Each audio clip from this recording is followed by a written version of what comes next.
নমস্কার বন্ধুরা, সকলে নিশ্চয়ই ভালো আছেন, সুস্থ আছেন। আজকে আবারও আমি নিয়ে এসেছি একটা ঠাকুরবাড়ির স্পেশাল রান্না। এই ঠাকুরবাড়ির রান্না আপনারা অনেকেই পছন্দ করেছেন, আমি আগে অনেকবারই দিয়েছি। আমারও খুব ভালো লাগে এরকম ধরনের সাবেকি রান্না আপনাদের সাথে শেয়ার করতে।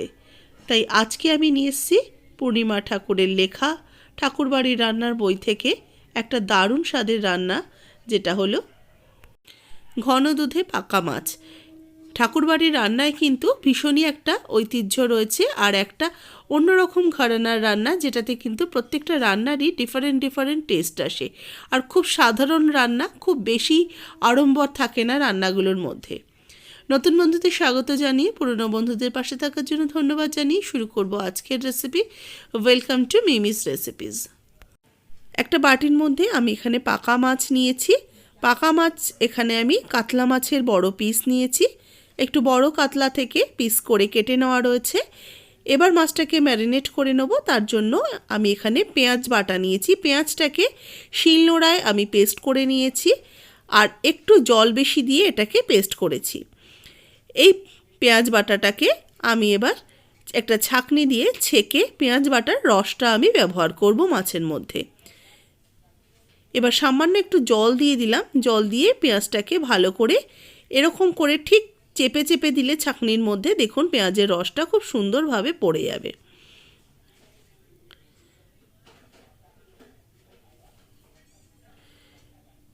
পেঁয়াজের রস যদি ছাঁকনি দিয়ে না করতে চান, তাহলে কিন্তু কোনো মসলিন কাপড়ের মধ্যে নিয়ে নেবেন, সুতির কোনো কাপড়ের মধ্যে নিয়ে ঠিক এইভাবে অল্প অল্প জল দিয়ে গিয়ে আপনারা চিপে চিপে নিলে কিন্তু সুন্দরভাবে পেঁয়াজের রস বার করা যাবে। সেম প্রসেসে আমি আদা রস করে নেব। আদাটাকেও আমি একটু জল দিয়ে বেটে রেখেছি। এখানে আমার 1 ইঞ্চি পরিমাণ আদা রয়েছে। আদাটাকেও ছাঁকনির মধ্যে নিয়ে এবার এরকম চামচ দিয়ে দিয়ে চেপে নিলে কিন্তু আদার রসটাও পড়ে যাচ্ছে। এবার রসুনের রস নেব। রসুনটাকেও আমি বেটে নিয়েছি। এখানে 6-7 কোয়া রসুনকে বেটে রেখে একটু জল দিয়ে ভিজিয়ে রেখেছিলাম। বাটার পরে একটু জল দিয়ে ভিজিয়ে রাখলে কিন্তু অনেকটা রস বের হবে। ঠিক এইভাবে চেপে চেপে আমি এই রসুনের রসটা বার করে নিলাম। আপনারা এই ছিবড়েগুলো ফেলে না দিয়ে অন্য কোনো রান্নাতেও কিন্তু ব্যবহার করে নিতে পারেন। এবার এর মধ্যে দেব লাল লঙ্কার গুঁড়ো 1/2 টিস্পুন। তার সাথে দেব শাহি গরম মশলার গুঁড়ো 1/2 টিস্পুন। এবার লঙ্কার গুঁড়ো আর শাহি গরম মশলার গুঁড়ো একসাথে আমি ভালো করে পেঁয়াজ আদা রসুনের রসের মধ্যে চুবিয়ে দিচ্ছি। আর মাছটাকে ঠিক এইভাবে এরকমভাবে ভিজিয়ে রাখতে হবে আধ ঘন্টা। তবে বইতে কিন্তু উল্লেখ নেই মাছটাকে ম্যারিনেট করে রাখার জন্য, ঠিক এইভাবেই রেখে দিতে বলা হয়েছে। এবার আমি একটা কড়াইয়ের মধ্যে দিয়ে দিচ্ছি সাদা তেল। বাদাম তেল দেওয়ার কথা বলা হচ্ছে। আমি এখানে যে কোনো রকম রিফাইন্ড অয়েল, আপনারা সাদা তেল ব্যবহার করবেন। তেলটাকে ভালো করে গরম করে নিচ্ছি। 2 চামচের মতো তেল নিয়েছি। দেখুন তেলটা গরম হয়ে গেছে, আমি কাঠের চামচটা রেখেই বুঝতে পাচ্ছি। এবার গ্যাসের ফ্লেমটা অফ করে একটু হালকা ঠান্ডা করে নেব। প্রথমে তেলটা বেশ গরম হয়ে গেছে, একটু হালকা ঠান্ডা করে নিয়ে সেই ঠান্ডা তেলটা আমি মাছের মধ্যে দিয়ে দিচ্ছি। মাছের এই ম্যারিনেটেড মাছের মধ্যে আমি তেলটা দিয়ে ভালো করে আবারও আমি মিক্সড করে নিচ্ছি পেঁয়াজ আদা রসুনের রসের মধ্যে মাছটাকে।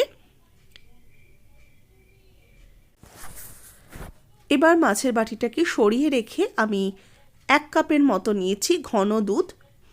দুধটা আমার এমনি কাঁচা দুধ, এটাকে একটু ঘন করে নেব। তবে আমি এটা কিন্তু যেহেতু ঘন দুধের করতে বলেছে, আমি দুধটা কিন্তু টোন মিল্ক নিইনি, ফুল ফ্যাট মিল্ক নিয়েছি। দুধটাকে আমি গ্যাস ওভেনে বসিয়ে দিয়েছি। এবার এটাকে সিম আঁচে রেখে বেশ অনেকক্ষণ ধরে দুধটাকে একটু ঘন করে নেব। বেশ যখন ক্ষীরের মতো হয়ে আসবে, ওপর দিকে অনেকটা লেয়ার সর বেরোবে, সেই পর্যন্ত দুধটাকে আমি করে নেব। দুধটা দিকে গরম হতে থাক। এবার যে কড়াইটাতে আমি তেল দিয়েছিলাম, তেলটাকে গরম করেছি, সেই কড়াইতেই প্রথমে আমি ভালো করে গরম করে নিয়ে একটা একটা করে মাছের পিসগুলোকে দিয়ে দেবো। মাছের পিসগুলোকে ভালো করে সাজিয়ে নিয়ে আমি একটু এপিট ওপিট করে হালকা করে ভেজে নেওয়ার মতো ভেজে নেব।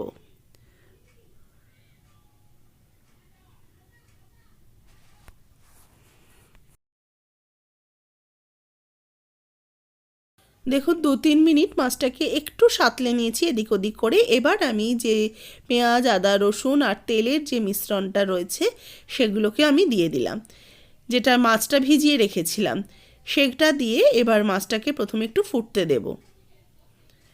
রান্নাটা কিন্তু খুবই অভিনব, কিন্তু খেতে ভীষণই সুস্বাদু একটা রেসিপি। এবার এর মধ্যে একটু ঢাকা দিয়ে দেবো। এদিকে দুধটাও আমার ফুটে উঠেছে, ফুটে কিন্তু বেশ অনেকটা ঘন হয়ে গেছে। গ্যাসের আঁচটাকে বাড়িয়ে কমিয়ে 2-3 বার এইভাবে আমি ফুটিয়ে নিয়েছি। দেখুন বেশ ওপরে একটা সরের আস্তরণ পড়ছে, আর সেই সরটাকে বারে বারে আমি দুধের মধ্যে মিশিয়ে দিচ্ছি। ঠিক এইভাবে দুধটাকে ঘন করে নিতে হবে। এদিকে মিনিট 2-3 আমি মাছটাকে ঢাকা দিয়ে রেখেছিলাম। গ্রেভিটা কিন্তু বেশ ফুটে উঠেছে, আর এই যে কাঁচা গন্ধটা পেঁয়াজ, আদা, রসুনে যাতে না থাকে সেই জন্য গ্যাসের ফ্লেমটাকে বাড়িয়ে এটাকে ভালো করে ফুটিয়ে নিয়েছি। এবার দিয়ে দিচ্ছি স্বাদ মতো লবণ এর মধ্যে, আর দেব সামান্য একটু চিনি। যেহেতু দুধ দেওয়া রয়েছে সেই জন্য সামান্য একটু চিনি অ্যাড করলাম। চিনিটা অপশনাল, দিতেও পারেন নাও দিতে পারেন।